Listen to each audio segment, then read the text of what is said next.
Welcome back to Theonos. Today we're speaking about the danger of insecure leaders. What is an insecure leader?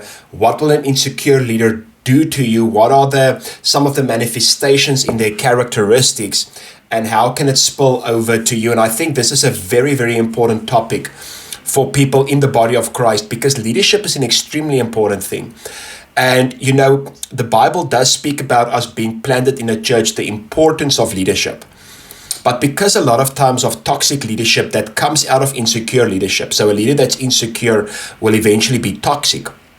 So a lot of times because of toxic leadership, people are moving out of churches, and they're moving out of community, and that is not a good thing. So we're going to speak about how to identify it, the importance of it, and then also the importance of being under good leadership and being under healthy leadership. So we're going to look today at more like the toxic part of leadership, where leaders become out of insecurity, they become dominating, manipulative, intimidating, things like that. And then next week we're going to speak about the people-pleasing leader.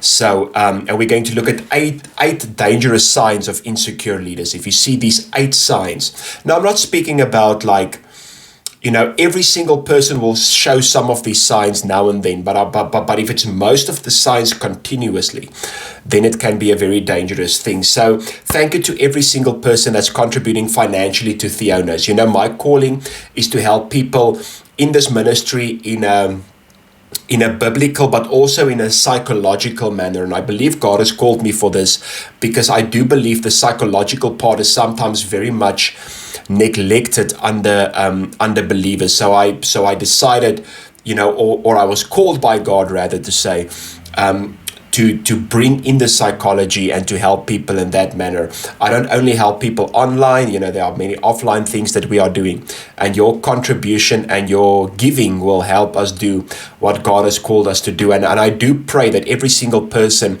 who decides to give, that there will be a blessing overflowing in your life.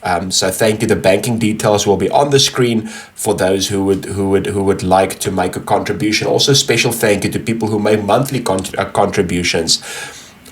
We really appreciate it, and you are helping us to do what God has called us to do. So let's look at the danger of insecure leaders. There's a Turkish proverb, and I really love this saying, and I really connected a lot to leadership. It says, when a clown moves into a palace, he doesn't become a king. The palace becomes a circus. Meaning, you will shape the environment that you walk in, especially when it comes to leadership. Two key writers on leadership. One is called John Maxwell, and the other one is called Chad Veach. Chad Veach, for me, probably wrote the best book I've ever read on leadership. It's called Help, I Work with People. If you are a leader, want to go into leadership, and I believe every single person is a leader. I'm going to tell you why now, but this book, Help, I Work with People, is extremely, extremely amazing by Chad Veach, and I believe every single person who wants to know more about leadership should check this book out. And the reason I'm saying everybody is a leader in a sense is I actually learned from John Maxwell and Chad Veach, and one thing they both say is that leadership is about influence. Now, every single one of us, if we follow God's plan for our lives, will have an influence in somebody's life. And leadership is not about titles or positions. But insecure leaders, this is one thing that you'll see in an insecure leader. They are very much into titles. They are very much into positions. That's the key thing. Now, I do believe titles and positions are important and should be honored when somebody has a title or position. But it just means that God is giving you that title and that position so that you can have healthy influence. But somebody that's chasing after titles and positions do that because they want to cover their own insecurity. And when you get to the place where you want to cover your own insecurity by titles and positions, it's going to be a very unhealthy thing, and you're going to hurt the people under your leadership a lot, to a place where they're going to be like, I don't want to be under leadership. I don't want to be in church because I've been under a toxic, insecure leader. So today we're going to speak about, and we did speak about toxic personalities. We're going to speak about the narcissistic, psychopathic, or Machiavellian leader. What are they? What are the characteristics? And why are they so insecure? So the psychopath is a person characterized by persistent antisocial behavior, lack of empathy, remorse, or guilt, often manipulative tendencies. Psychopaths tend to be more calculating, unemotional, and deceitful. So these people in a social setting, people kind of get afraid of them. And this is what you see. As soon as you see people kind of like almost like shaking around their leader, that's a very, very, very bad sign. The characteristics of the psychopathic leader is cold and calculating, very dismissive to emotions. So if you feel emotional about something, if you're going through something bad, they almost immediately dismiss it. Emotions are in the way. Emotions are not important. Get over yourself. And like I said, one key characteristic of this is people are very, very afraid of that person. Now, you should have honor for your leader. You should have respect for your leader. Definitely, those are biblical characteristics.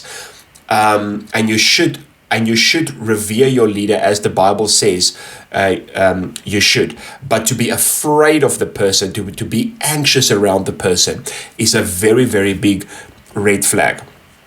So that's the psychopath, a psychopath leader. You know, they and a key characteristic antisocial behavior and a lack of empathy. Then your narcissistic leader, a person with an inflated sense of self-importance. So they always want to be the big center of attention. People always has to make a very, very big thing about them.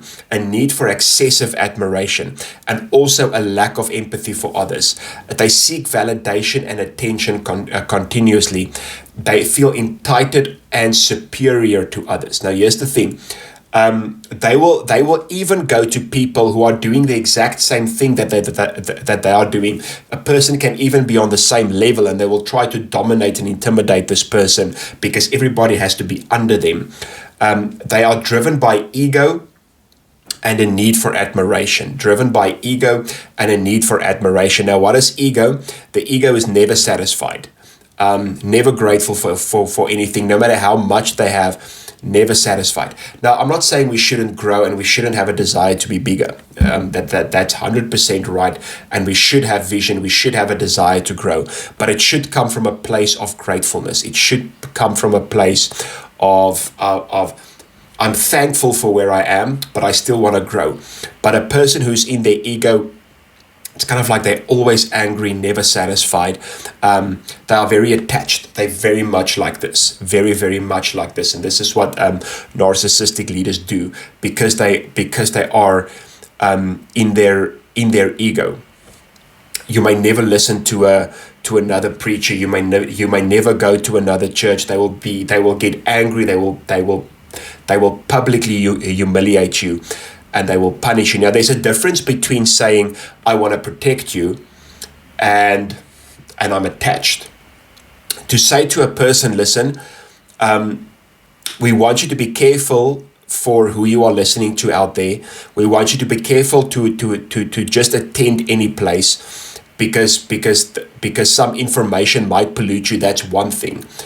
But if it gets to a place where it's like almost like you belong to this person, and this person is very unsatisfied when they cannot control you, and that's the other part of the ego, is control. This excessive need to control people. Then you get the Machiavellian, a person who is cunning, and this is what we see in the Bible in Genesis, where the Bible says, and Satan was more cunning, or the serpent was more cunning, manipulative. Now, people who are manipulative, leaders who are manipulative, they can be very charming, they can be very nice, but they use their charm, they use their charisma to manipulate you for self-gain, even if it hurts you. So they're very cunning, they're very strategic, very manipulative, or often using deceit and manipulation to achieve their goals with little regard for morality. They prioritize power and control. So the characteristic for this is manipulation for personal gain. Now, with a good leader, it's about the people that they are leading. They want the people that they are leading to be okay. They want the people they are leading to be healthy. They want the people they are leading to be at a good place. For a Machiavellian, they only use the people for their own gain. It's like they become so in love with their platform and their calling that they will manipulate people to get where they want to be. So, and all of this comes out of insecurity. We're going to look at that now. So 1 Samuel 18, verse 7 to 11. And this is for me an example of one of the most insecure leaders in the Bible called Saul. And the Bible says in 1 Samuel 18, verse 7 to 11, so the women sang as they danced and said, Saul has slain his thousands and David his 10,000. So here you see that David has done better than Saul.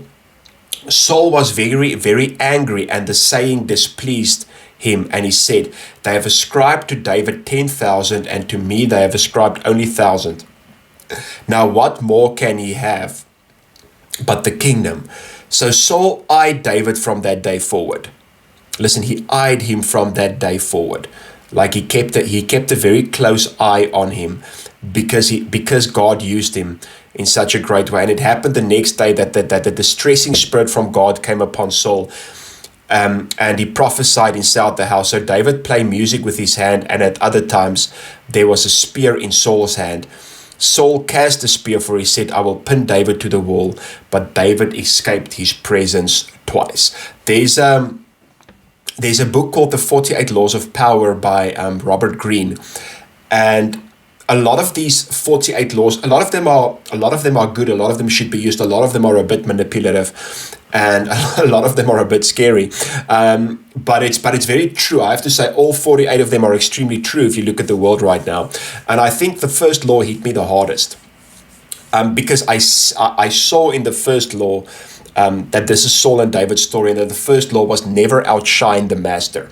Now, what does an insecure leader do? You may never outshine them. Nobody may ever do better than them. Everybody under their leadership must be controlled and dominated by them. So you will never ever see anybody outshine them. You will never ever see anybody under their leadership going bigger than them because of that insecurity. And you know, sometimes God does place you under a leader, and God does have a calling for you. Not to outshine, because that's not our goal to compete and outshine, but maybe God's calling for you will be to be bigger than this person. And if you're under that leader, they will control, manipulate you, and they will even make you believe that God is against you when you outshine them. Why? Because they are insecure. They have a bad self-esteem, bad self-worth. Now, a lot of times it will look like they love themselves a lot. Even with narcissists, a lot of people think it means they love themselves a lot. That's the opposite is actually true.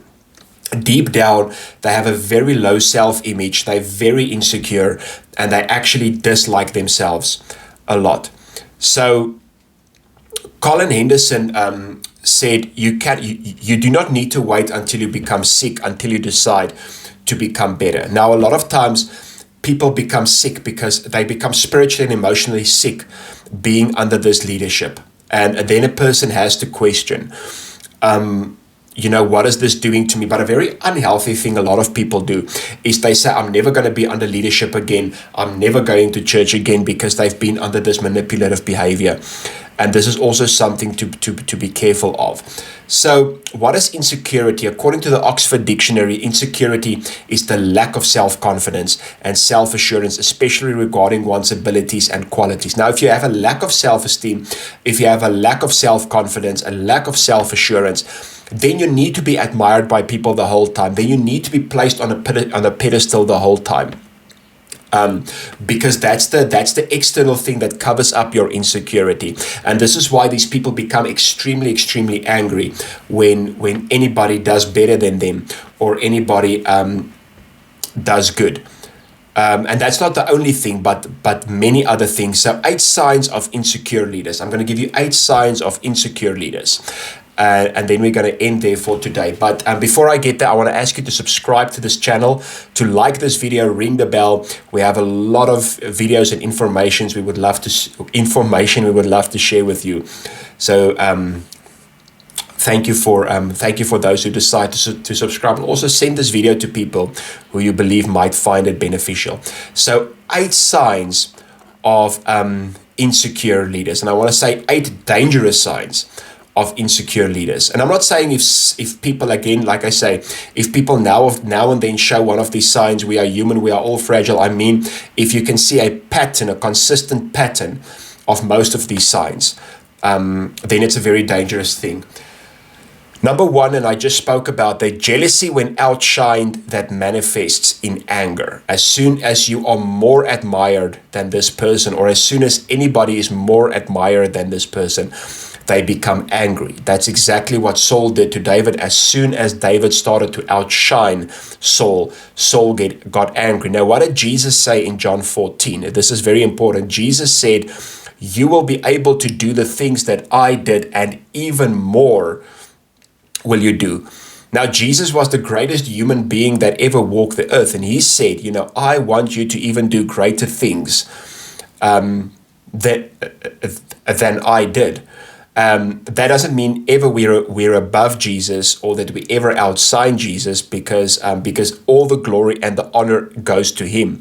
But the point I'm trying to make is Jesus was never at a point where he was like, when anybody did anything great for God, he became jealous and he became angry and he became to downplay them. You will never see that.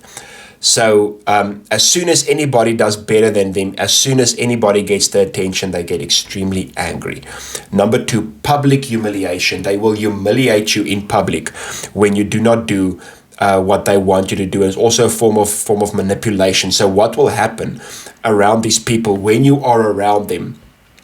Then you feel kind of like angry. You feel anxious.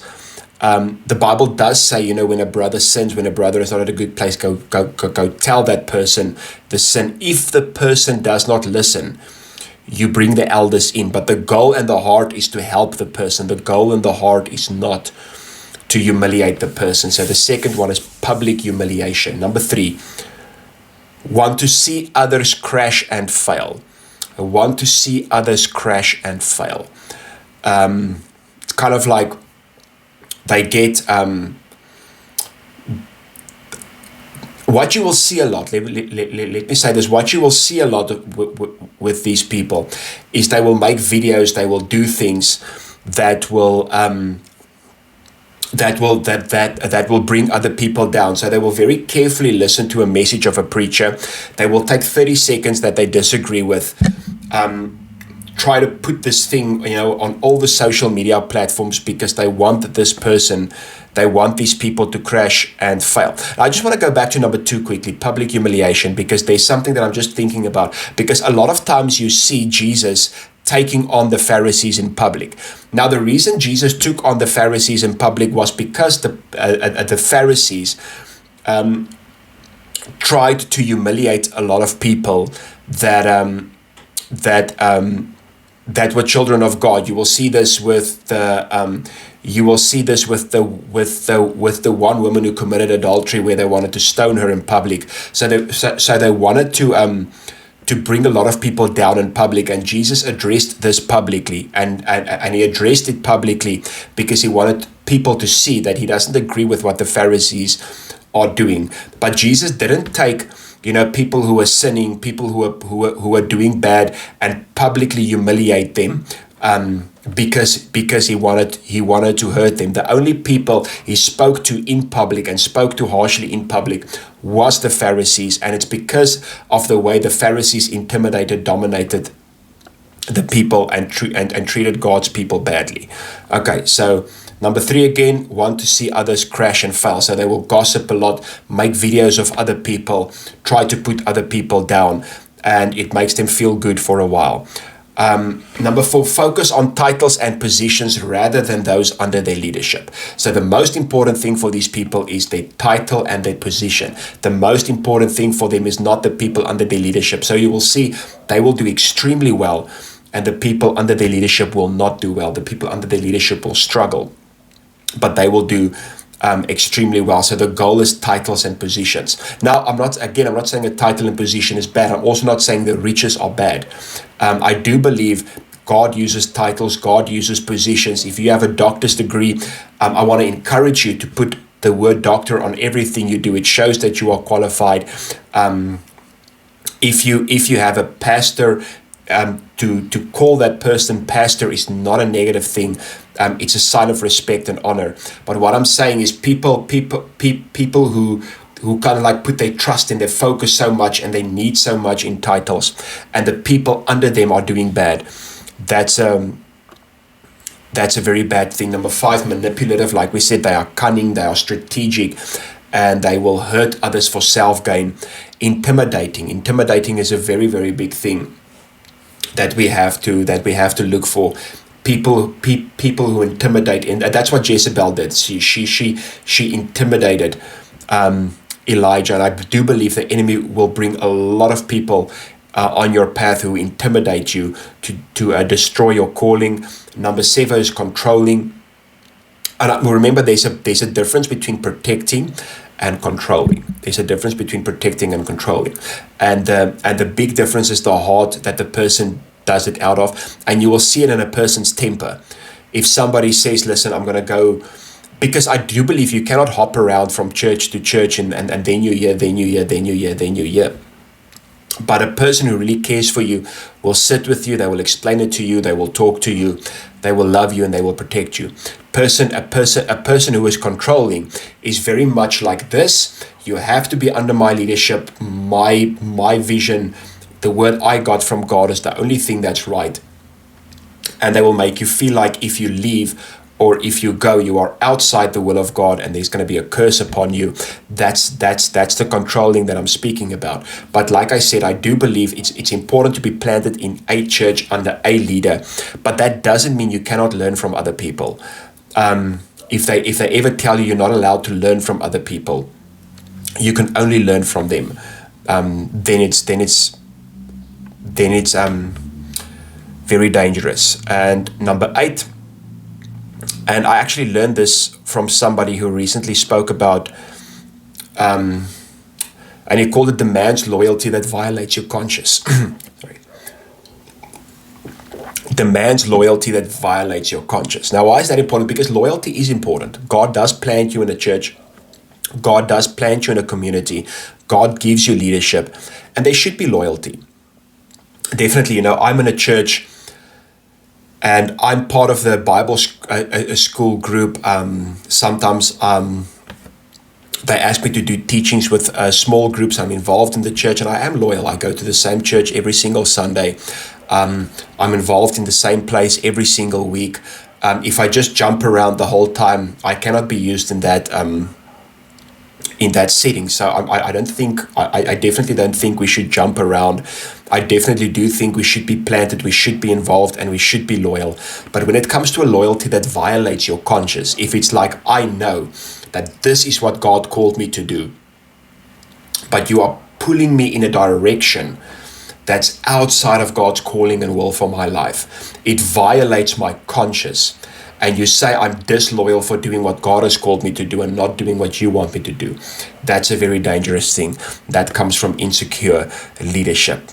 Well, I hope and believe this helped you and gave you some good information that can help you along the road. Thank you so much for watching. And next week, we're going to go into a people-pleasing leader and the dangers of that. See you soon. May God bless you and goodbye.